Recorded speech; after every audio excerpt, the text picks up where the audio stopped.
皆さんごきげんよう、上川薫です。今回取り上げる話題は韓国の大統領候補について取り上げていきます。現在韓国の大統領はムン・ジェイン大統領です。しかし次期大統領選挙というものが来年3月に迫っていますから、もはやムン・ジェイン大統領を相手にする理由というのは日本にはありません。そして次の大統領になるかもしれない人物というのが、主要人物はまず2人です。それは与党系のイ・ジェミョン氏と野党系のユン・ソクヨル氏です。このうち与党候補の人物というのが、おそらくはムン・ジェイン大統領を超える逸材ではないかと思っているので、今から知っておいても損はないでしょう。一体どの部分において逸材かといえば、それは反日政策を実行するためのその理念とその実行力においては、おそらくムン・ジェイン大統領を超えてくるんではないかなという人物です。ちなみに韓国においては、日本に対して暴言を吐くような政治家というのは別に珍しいものではありません。なぜならば韓国においては歴代の政権下が進めてきた反日教育によって、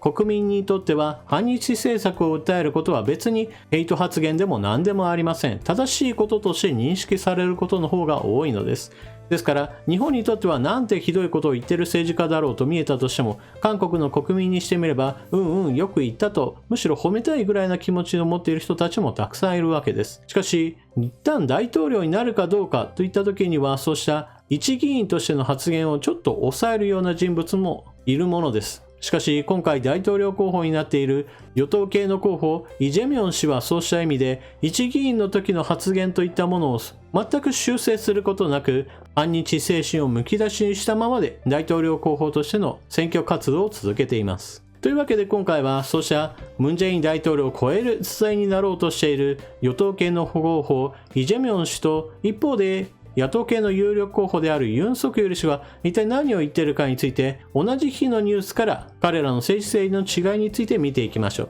それでは関連ニュースをどうぞ。徴用賠償判決、執行しないよう求めるのは不可能、韓国与党候補。韓国で来年3月に実施される大統領選の与党系候補のイ・ジェミョン氏は、ソウル外信記者クラブ主催の討論会に出席し、日本企業に強制徴用被害者への賠償を命じた判決について、加害企業と被害を受けた民間人の間で行われた判決を執行しないよう求めることは事実上不可能として、これを認める前提の上で問題解決を見つけなければならないとの認識を示した。また、客観的な状況が異なることを認め、真摯に謝罪すれば、最後に残る賠償問題は十分現実的な方策をいくらでも見つけられると述べた。このあたりの認識はまさに韓国側の論理展開になっていて、そもそも解決した問題を何度も蒸し返した上で、日本側、特に日本企業に対する賠償責任を課すというのが全く間違った考え方です。そして間違った話を前提として日本側が謝罪して賠償するんであれば、解決方法はあるというのですから、これは全くの暴論だと言えます。両国の関係改善策としては、歴史領土問題と社会経済交流問題は分離し、できることはやっていく2トラックでアプローチすることが良いと思うとし、こうした立場を貫くことができれば、双方が十分に合意同意できる道を見つけられるとの考えを明らかにした。一種の強硬な対日姿勢を指摘する行為については、一つの側面だけを見た誤解として、個人的には日本の国民を愛し、彼らの質素倹約、誠実さ、礼儀正しさを深く尊重していると述べた。この彼の発言というのは基本的には2トラックという言葉にかかっている部分があります。それは経済的な交流などを通して彼らにとって得る利益が出るものについては関係を強化したいと考えており、そうした経済的な交流に彼らにとって都合が良いのが、日本のビジネス上における誠実性や礼儀さといったものを尊重しているに過ぎません。ただ日本にも様々な政治勢力があるとし、その一部は普通国家を目指して平和憲法の改正を進め、軍国主義を追求する傾向もないとは言えないと指摘した。イ氏は、過ちは認め、それに見合う保証をすることが今後、より良い関係のため望ましいとし、戦後、ドイツが欧州諸国に取った態度を日本は少し見習う必要があると述べた。ここでもまたイ氏はおかしなことを言っています。日本が憲法改正をすべきだという話になっているのは、基本的には軍国主義を追求する過程でそうした憲法改正にと動いているわけではありません。基本的には韓国であったり北朝鮮であったり中国といった国々、さらにはロシアもそうですが、日本の周りは非常に危険な国々が多いことから、現在の憲法では現状に見合っていないというのが現実なのです。また、過ちは認めそれに見合う保障と言っていることについて言っても、それはすでに過去の歴代の政権で日韓政府の間で様々な話し合いが行われてもう解決したはずの話です。それを何度となく蒸し返して今後も話をしていこうというのが、これまた彼の基本姿勢で要注意な点です。さて、与党系の大統領候補、イ・ジェミョン氏が非常に危険な人物であるということはこの記事だけでもわかるわけですが、一方において大統領選というのは基本的に一人では戦えません。必ず対立候補というものが存在します。野党系の候補はユン・ソクヨル氏です。ユン・ソクヨル氏が何を言っているか、同じ日の記事を見てみましょう。ユン・ソクヨル大統領候補、親日、反日を分けて国内政治に利用しない。韓国の野党系の大統領候補、ユン・ソクヨル氏が大統領になれば、私は国内政治に外交を利用しないとし、国民を親日と反日に分けて、韓日関係を過去に縛っておく過ちを繰り返さないと述べた。ユン候補はこの日午前、ソウルウェスティン朝鮮ホテルで開かれた2021コラシアフォーラムの祝辞で、フォーラムのテーマは新しい韓日関係だと聞いている。我々と日本は痛みが伴う歴史を経験したため、韓日関係という問題は非常に難しく敏感なものだとし、現政権に入って韓日関係が国交正常化以降最悪になったのは、国益を前に出すのではなく、外交が国内政治に入ってきたためであり、未来よりも過去に執着したためと診断した。続いて、私が次期政権を担うことになれば、不信と冷笑で塞がっている韓日関係を改善し、未来志向的な韓日関係にしようと考えるとし、私はすでに何度か、キム・デジュン、小渕 2.0 時代を約束した。韓国と日本が共有する自由民主主義と人権の価値は、両国がなぜ緊密に協力すべきかを代弁していると強調した。ユン候補はこれまで公開してきた韓日外交構想に改めて言及し、韓国、日本、アメリカ3カ国の安全保障協力が円滑になるとき、朝鮮半島と北東アジアの平和も実現するとし、韓日両国のシャトル外交チャンネルを早期に開こうと考えていると述べた。ユン氏はこのように話し、日韓関係を改善する方向へと舵を切りたいという話をしているわけですが、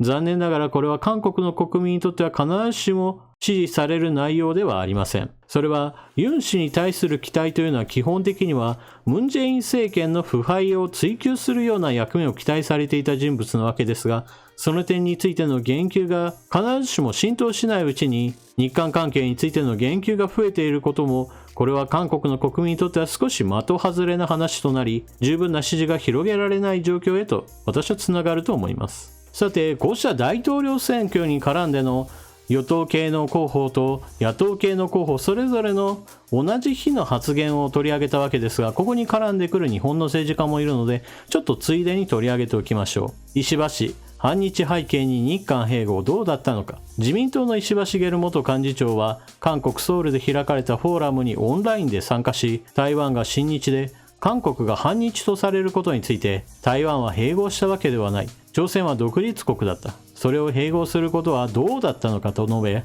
明治43年1910年の韓国併合が反日の要因との認識を示した。韓国併合について国際法的に合法だったと認識しているとも強調した。その上で、隣国と仲良くできない国が多くの国と仲良くできるとは思わない。韓国と真の信頼関係を作るために努力しないといけないと語った。台湾は明治28年に日清戦争の講和条約、下関条約で清国から日本に割譲された。ここで唐突に石破議員が登場するわけですが、こうした日韓の関係のフォーラムなどで石破議員が呼ばれるというのは別に珍しいことではありません。韓国の報道機関ではたびたび登場する石破議員は、自民党総裁選においては石破議員が総理になれば日韓関係は韓国にとって非常に都合よく改善するなと韓国側の報道機関で記事が書かれるような人物です。残念ながらこのポジションというのは以前は鳩山さんが牛耳っていたわけですが、現在では石破茂議員が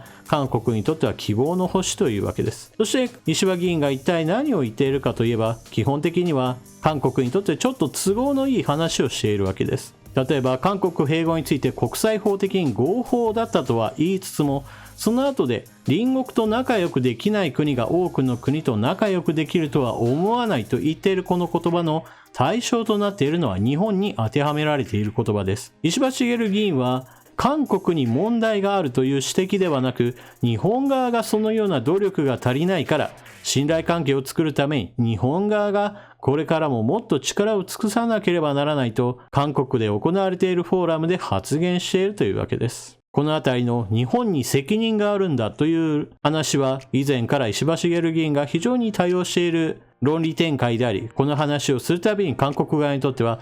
韓国のことを代弁してくれる良い日本の政治家だと評価されているゆえんでもあります。まず最初にイ・ジェミョン氏についてなのですが、このジェミョンという呼び名が私にはちょっと読みづらいので、ここからはイ氏と呼ばせてもらいます。イ氏の場合は基本的な考え方としては反日精神ゴリゴリの政治家だと評価してよいでしょう。この記事の中では反日政治家と呼ばれていることに対してなんか弁解めいたものを言っているわけですが、彼の政治声明というのは基本的には反日政策を訴えて日本に対して強く言うことが彼自身支持者を引きつける要因となっており、今更変える気などないでしょう。彼の基本的な考え方というのはツートラック外交、現在のように経済的には日本から利益を引き出して歴史や外交問題においてはこれからも謝罪と賠償を求めるというこの基本戦略をむしろ追求するような形を取るでしょう。その中において政治的な交流ができなくても結局のところ経済的な交流さえ続いていれば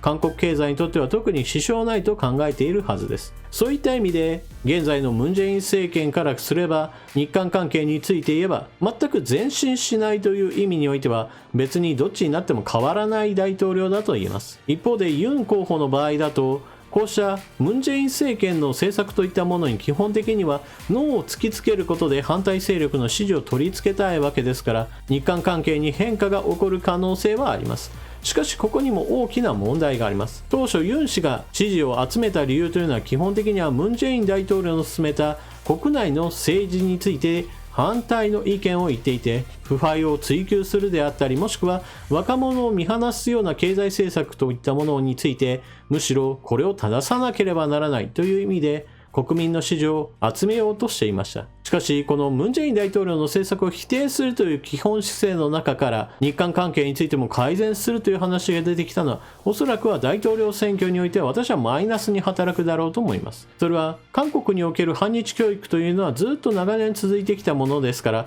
基本的には選挙の時に親日政策を訴えるということが国民受けは絶対しないからです。むしろ与党系の候補者であるイ氏が言っていたように経済は経済で日本から利益を得て外交問題については日本に謝罪と賠償を求め続ければそれでいいのになんでユン氏のように日韓関係を改善しようとするんだろうと不信がられたりもします。このような背景にあるのは基本的にはどっちの方が親日政治家なのかといったことが一つの政治的なキーワードとして韓国の大統領選挙においては非常に重要視されるからです。親日の政治家というのは基本的にはマイナス点がつけられるのであって決してプラスにはならないというのが韓国の政治状況なのです。ですから、ムン・ジェイン大統領の政策について見直さなければならないという点については、野党系の候補が支持を集めるんだけど、その見直しの中に日韓関係の改善が入っていることによって、今後の大統領選挙というのは十分にもつれて、どっちが勝つかは最後までわからないのかもしれません。なお、ついでに石破議員の話も少し織り交ぜたわけですが、